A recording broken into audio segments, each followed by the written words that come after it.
Shalom saudara-saudaraku yang dikasihi Tuhan. Saya mau mengajak kita semua untuk membaca dari kitab Ayub pasal yang pertama. Kitab Ayub pasal pertama. Ayub pasal pertama ayat yang pertama sampai dengan ayat yang ke-12. Oke. Ayub, kitab Ayub pasal yang pertama sampai dengan ayat pertama sampai dengan ayat ke-12. Saya bacakan. Ada seorang laki-laki di tanah Uz bernama Ayub. Orang itu saleh dan jujur.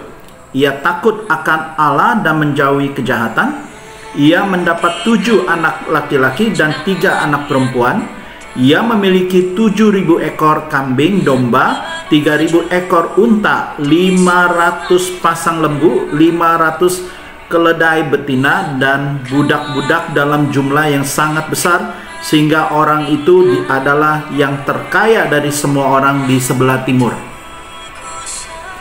Anak-anaknya yang laki-laki biasa mengadakan pesta di rumah mereka, masing-masing menurut giliran, dan ketiga saudara perempuan mereka diundang untuk makan dan minum bersama-sama mereka.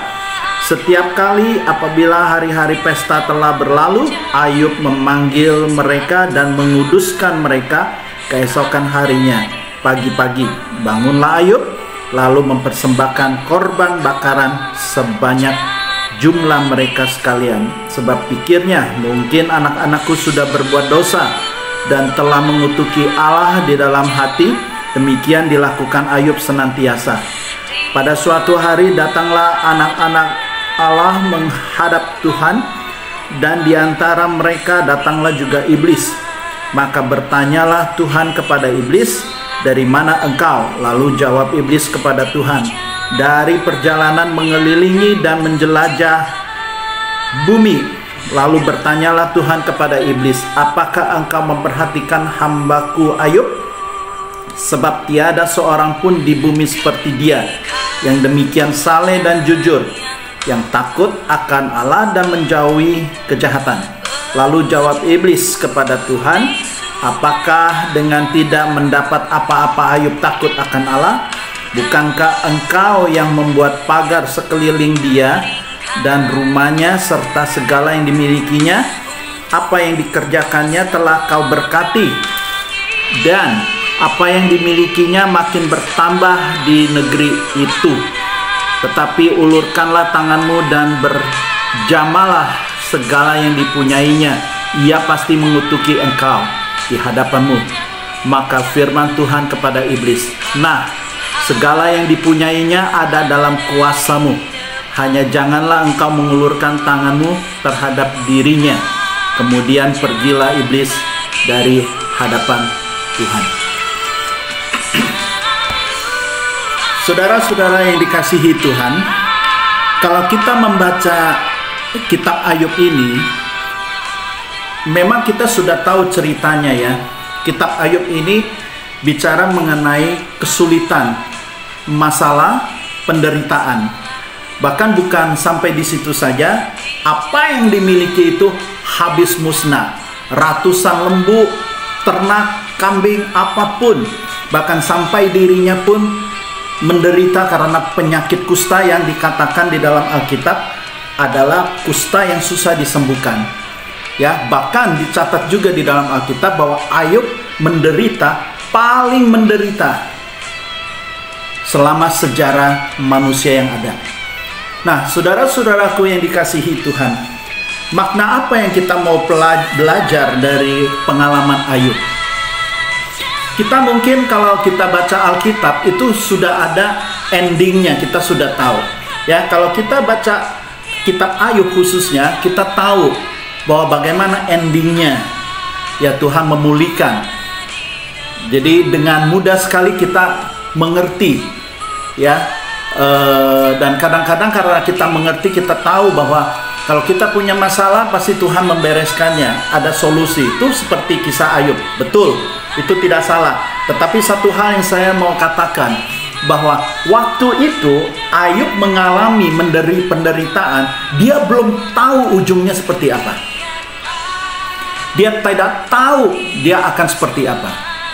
Ya, karena kejadian yang terjadi terhadap dirinya, terhadap hartanya, terhadap ternak, semua ternak, dan terhadap dirinya juga yang mendapat penyakit kusta. Dia tidak tahu bagaimana itu bisa terjadi. Karena apa? Dikatakan di dalam pasal yang pertama adalah, ayat yang pertama juga mengatakan bahwa Ayub itu adalah orang saleh, jujur, ya, takut akan Tuhan.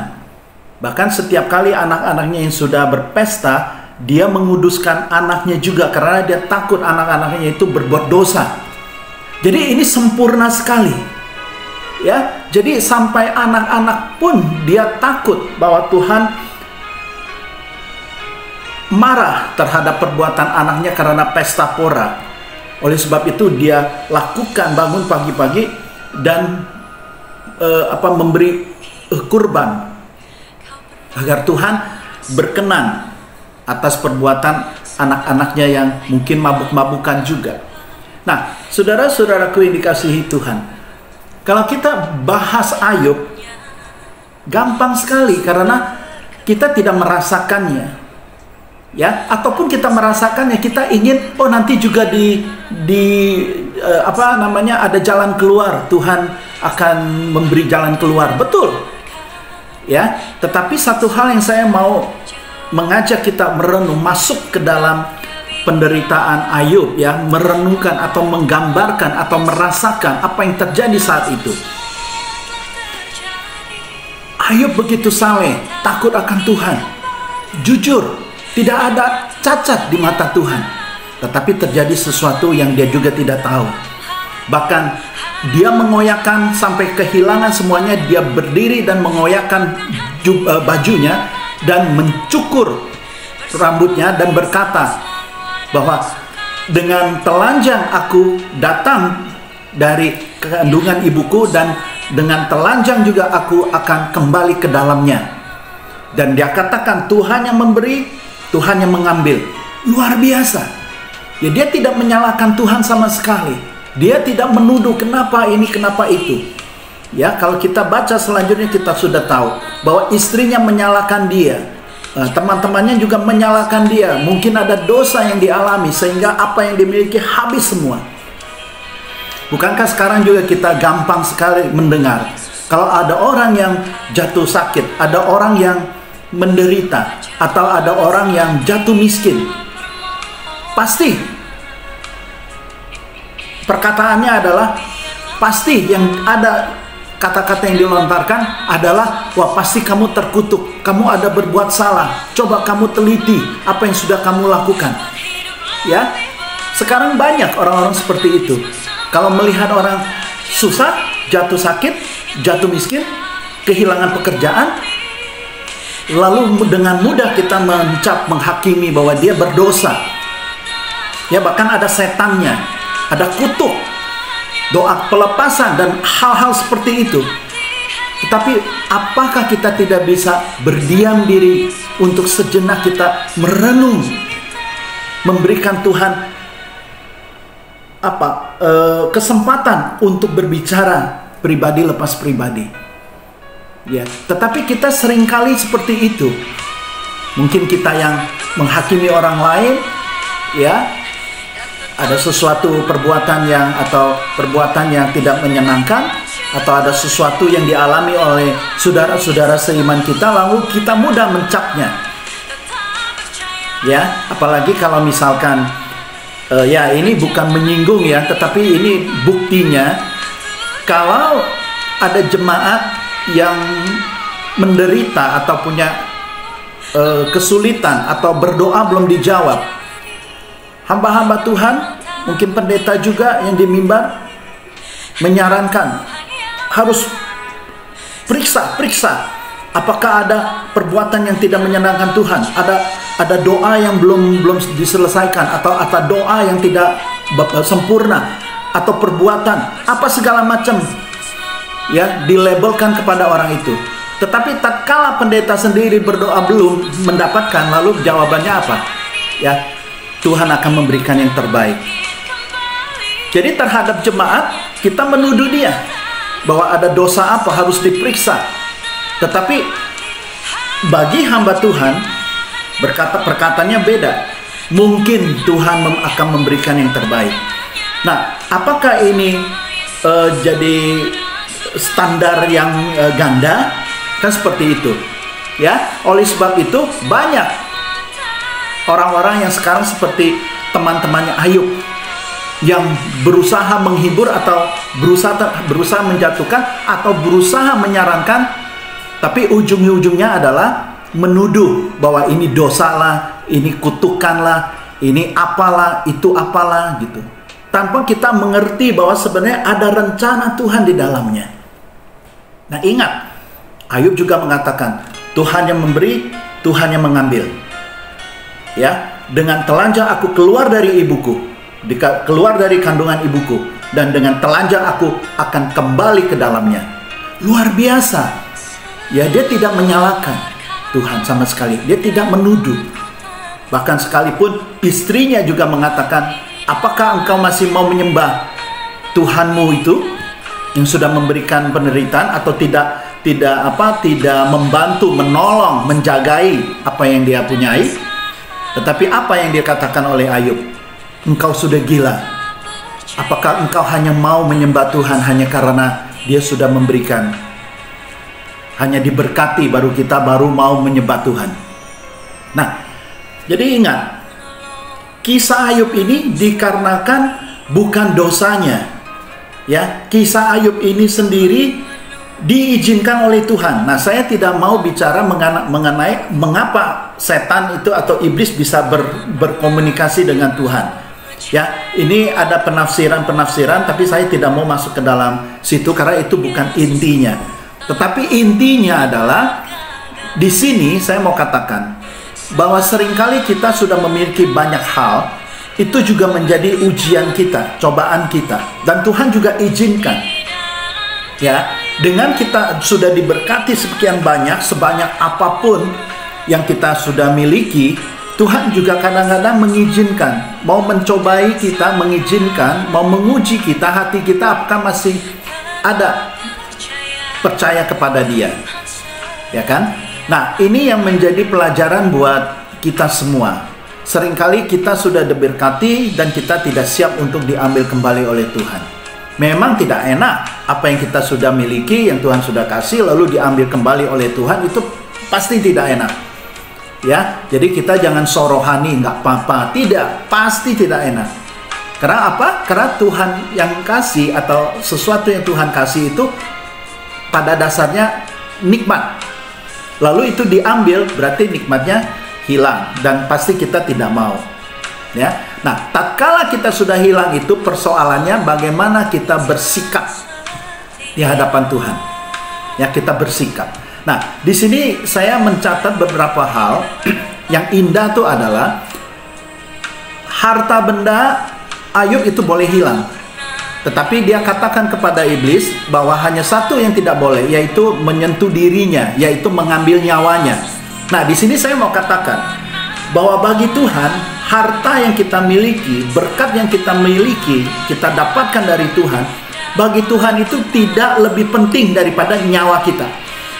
Jadi tatkala kita memiliki semua tapi kehilangan nyawanya, itu Tuhan sedih sekali.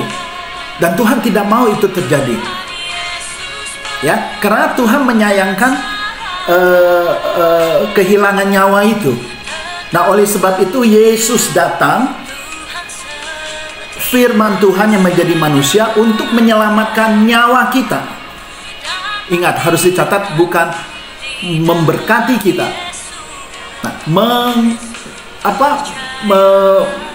memelihara nyawa kita, menyelamatkan nyawa kita itu jauh lebih penting ketimbang berkat. Ya, tidak salah juga kalau kita mendapat berkat dari Tuhan. Tetapi ingat, tatkala berkat itu menjadi kita punya sesembahan atau kita punya prioritas, maka Tuhan Yesus berkata, jikalau engkau takut kehilangan nyawa, maka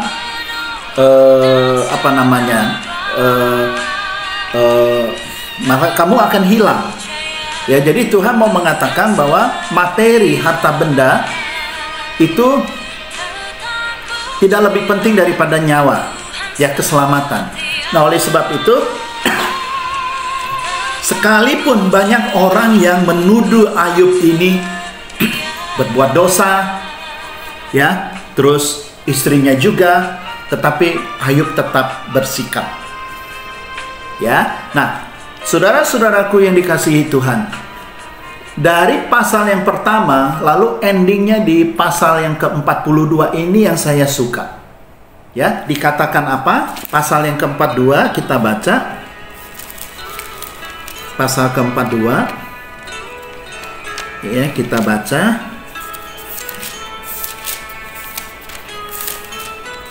Oke, pasal yang ke-42 dikatakan, maka jawab Ayub kepada Tuhan, aku tahu bahwa engkau sanggup melakukan segala sesuatu dan tidak ada rencanamu yang gagal. Firmanmu, siapakah dia yang menyelubungi keputusan tanpa pengetahuan? Itulah sebabnya tanpa pengertian aku telah bercerita tentang hal-hal yang sangat ajaib bagiku dan yang tidak ku ketahui. Lalu yang keempat, firmanmu, dengarlah, maka akulah yang akan berfirman. Aku akan menanyai engkau supaya engkau memberitahu aku. Ya. Lalu yang kelima, hanya dari kata orang saja aku mendengar tentang engkau, tetapi sekarang mataku sendiri memandang engkau. Nah, pasal yang ke-42 ayat kelima ini yang saya katakan, sekalipun Ayub itu saleh, jujur, tidak berdosa, takut akan Tuhan, itu hanya sebatas apa istilahnya, itu baik, tetapi kalau hidup kita tidak mencapai, mengalami seperti Ayub mengalami, sehingga mempunyai pasal tersendiri seperti Ayub mempunyai pasal yang ke-42 ayat ke-5, maka kerohanian kita itu, pengalaman kita bersama Kristus, ya, hubungan kita dengan Kristus itu kurang sempurna. Nah, oleh sebab itu, melalui kejadian-kejadian, kesusahan-kesusahan ini, kesulitan, penderitaan, maka kita bisa melihat Tuhan dengan mata kita sendiri, yang sebelumnya kita mungkin dengar dari pendeta, khotbah, atau dari cerita-cerita orang lain. Tetapi tatkala kita mengalami semua ini, maka kita bersyukur bahwa kita bisa mengatakan, dulu aku dengar dari orang tentang engkau, tetapi sekarang aku melihat dengan mataku sendiri. Bukankah ini indah, saudara-saudaraku? Bukankah ini yang kita mau? Nah, oleh sebab itu, biarkan apapun yang terjadi di dalam hidup kita, hidup saudara-saudara juga, kita harus percaya bahwa Tuhan akan memulihkan kita di akhirnya. Sesusah apapun penderitaan kita, pasti Tuhan akan memberi jalan keluar yang terbaik. Jadi jangan kita mencari jalan keluar sendiri sebelum Tuhan bertindak, ya. Dan jadi kita harus membiarkan Tuhan ini bertindak.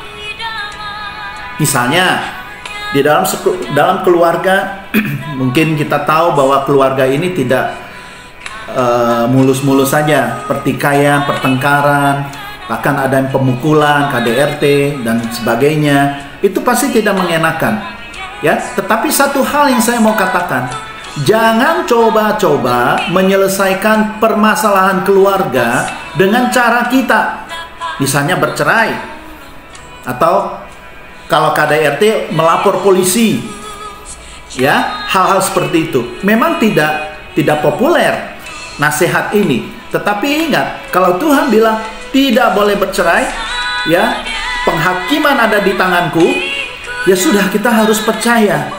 Kita tidak bisa membela diri di hadapan Tuhan mengatakan, ya kan Tuhan, kalau saya begini kan capek, nggak mungkin, saya susah hidupnya, nggak enjoy. Ya, itu harus pikul salib, menyangkal diri. Ya, karena apa yang sudah Tuhan katakan tidak boleh, itu jangan kita membolehkan dengan segala alasan. Saya menemukan, ya, lapor polisi, lalu bercerai, gitu ya. Nah, satu hal juga saya mau mengingatkan, bahwa persoalan yang kita hadapi ini sebenarnya adalah untuk supaya kita lebih kuat, ya, seperti emas yang harus ada di tempat dulu,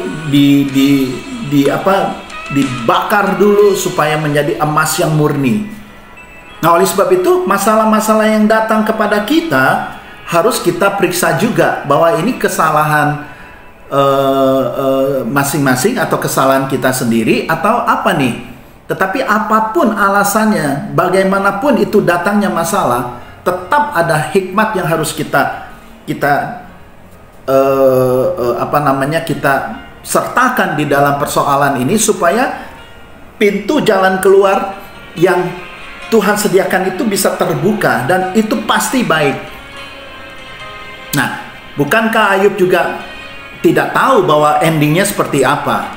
Ternyata setelah dia mendapatkan masalah ini dan tetap percaya kepada Tuhan, lalu Tuhan memulihkannya dengan 2 kali lipat semuanya. Bukankah ini indah? Bukankah ini juga yang kita inginkan? Ya kan? Nah, oleh sebab itu coba renungkan, ya. Masalah yang hadir, misalnya contoh nih, saya kasih ilustrasi saja.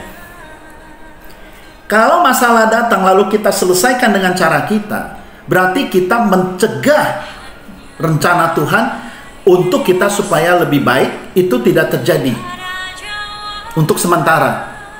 Tetapi kalau kita pikir ini kita sudah selesai karena dengan cara kita, tidak. Karena Tuhan tidak akan diam dengan rencananya karena kita memutuskan dengan cara kita lalu kita anggap itu selesai lalu tidak ada masalah lagi. Tidak, pasti masalah yang sama itu akan timbul sampai kita bertobat, sampai kita menerima apa yang Tuhan ingin kita terima, apa yang Tuhan ingin kita lakukan di dalam hidup ini. Misalnya contoh, saya kasih ilustrasi sederhana saja.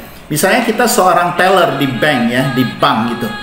Lalu kita duduk di situ, lalu ada customer yang datang, yang cerewet lah, kita katakan seperti itu, yang nggak enak gitu kan. Nah, lalu kita pikir, wah ini ada customer yang datang, saya mau menghindar. Lalu saudara-saudara kasih teman yang lain untuk melayaninya. Lalu saudara akan pindah ke teller yang lain misalkan, atau di mana saja. Dan pasti orang yang cerewet itu pasti mungkin orang lain, tetapi urusan yang saudara-saudara tidak ingin dapatkan, ya itu pasti akan mengejar saudara-saudara. Karena apa? Tuhan lebih tahu bahwa kita tuh harus diajar, ya, dengan cara-cara yang seperti itu supaya kita mungkin macam-macam, supaya kita bisa menerima, sabar, ya, merendahkan diri, merendahkan hati, menghormati orang dengan standar-standar yang Tuhan ingin kita tujukan kepada orang lain. Menghormati, bisa saja. Nah, jadi tatkala itu diizinkan datang lalu kita menghindar, apakah semua ini beres? Tidak. Hal yang sama akan terus mengejar kita.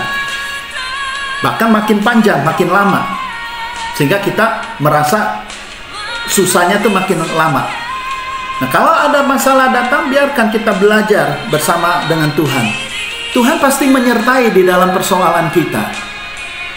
Itu saja. Nah, sehingga kalau kita lulus, maka kita menjadi seorang yang sudah lulus dari ujian. Ya, nah harus ingat juga, tatkala kita menyelesaikan masalah bersama dengan Tuhan, satu hal yang paling penting adalah Tuhan dimuliakan. Sehingga kita bisa bersaksi dalam keadaan apapun, ya, ternyata orang itu atau saudara-saudara sanggup untuk menahan penderitaan ini, sanggup menjalankan kesulitan ini sampai akhir. Dan di situ kesaksian kita bisa menyatakan diri bahwa Tuhan yang kita sembah adalah Tuhan yang ajaib, yang memberikan jalan keluar. Seperti Ayub diberikan jalan keluar yang luar biasa. 2 kali lipat harta yang hilang itu didapat kembali. Tapi dengan catatan tidak menuduh Tuhan. Ya, tetap percaya kepada Dia. Tetap percaya Tuhan adalah benar adanya. Bahkan dia berkata, Tuhan yang memberi, Tuhan yang mengambil. Nah, kita harus punya sikap dan hati seperti itu. Ya, oleh sebab itu, saudara-saudaraku yang dikasihi Tuhan, ingat, kalau saudara-saudara sudah di posisi pasal yang pertama, Ayub itu saleh, jujur, tidak takut akan Tuhan. Mungkin saudara juga jujur, saleh, takut akan Tuhan, menjauhi dosa, ya, memberkati anak-anak, menguduskan anak-anak, itu baik.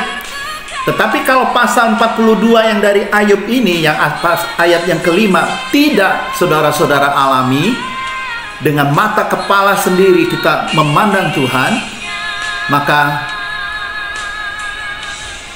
kepercayaan kita belum sempurna. Ya, oleh sebab itu, hiduplah kita bersama-sama dengan Tuhan.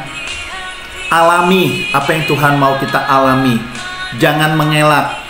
Jangan menyelesaikan masalah dengan cara-cara kita gitu, cara-cara manusia. Ya, khususnya saya mau tekankan di dalam rumah tangga itu seringkali rentan perselisihan. Kalau misalkan saya tidak suka dengan seseorang, saya bisa menghindar. Misalnya salah satu karyawan yang saya tidak suka, misalkan dia datang jam 7, saya datang jam 8, atau dia jam 9 pulang, saya jam 8 jam 10 baru datang. Saya berusaha untuk menghindar atau kepada siapapun. Sehingga saya tidak melihat mukanya dan saya juga tidak kesal.